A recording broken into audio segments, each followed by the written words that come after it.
For this video, tuturuan ko po kayo kung paano yung proper technique ng pagkuha ng inyong blood sugar using a glucometer. So, before you start, you have to have all the materials ready. So, kailangan nyo po ng 2 cotton balls, yung isa with alcohol at yung isa naman is dry cotton. Kailangan nyo rin yung plunger at saka yung lancet. Kailangan nyo siyang i-prepare. So, i-open nyo yung lancet. Pero, huwag nyo pong itatapon ito and I will show you later kung bakit. So, i-ready na natin yan. Okay? And i-prime natin yung plunger.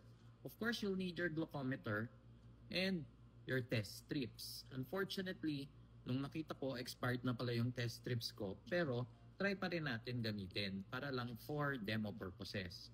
So, the first thing that you need to do is i-clean nyo yung area kung saan kayo mag-check ng blood sugar. No? So, make sure ma-alcoholize nyo mabuti para kung merong mga food particles dyan is matanggal po lahat ng mga food particles na yon. But, kailangan you have to make sure na mag-dry up muna yung alcohol before nyo i-prick. Next, habang hinihintay nyo mag-dry up yung alcohol, pwede nyo na po i-ready yung strips ninyo doon sa glucometer. So, ipapasok nyo na yung strips. Tapos, re-ready na siya. Now, naka-prime na yung lancet nyo and you have to prick doon sa sides. Yan. So, makikita nyo, yan. So, dudugo na siya. Bakit po sa side? Para hindi siya masyadong masakit. Kasi, kung sa gitna, masakit siya. Now, pag nakita nyong dumugo na siya, i-wipe nyo yung dugo ng dry cotton. Tapos, yung pangalawang patak po ng dugo ang kukuhanin nyo at ilalagay nyo doon sa inyong glucometer. Yan.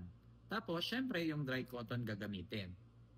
So, yan. Ang sugar ko po is 105 ngayon and that is random. So, ang normal is less 140.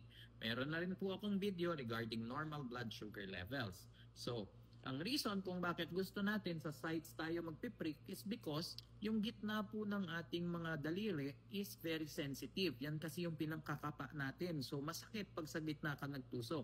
So, you have to do it doon sa sides ng mga fingers. Now, sabi ko kanina, wag niyong itatapon yung tinanggal niyong bilog doon sa dulo ng lancet. Ang reason kasi, para pag-dispose niyo ng lancet, itutusok niyo siya dyan. Tapos, saka nyo siya tatanggalin doon sa plunger and for disposal na siya. Now, that is the proper technique of getting your blood sugar.